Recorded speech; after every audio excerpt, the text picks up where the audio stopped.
Ma'am Pauline, dahil sa outrage na rin ng ating mga kasamahan sa pampublikong transportasyon, hindi lamang po sa jeepney, simula ng sinuspend dito, galit na galit po dahil nga hindi man lamang tayo pinakinggan at hindi man lamang kinonsider yung pagdurusa nitong ating mga kasamahan. Kaya ho, ngayon pa lang, siguro dito, una kong sasabihin na ngayong susunod na linggo, magdideklara po kami ng mas malawak pang tigil pasada.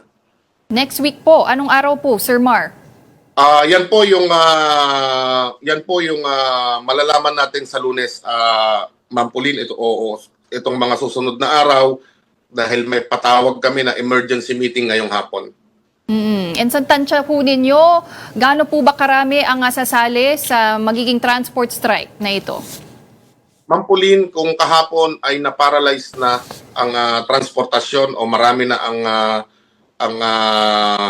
na-stranded na pasahero, ayaw man nating gawin ito.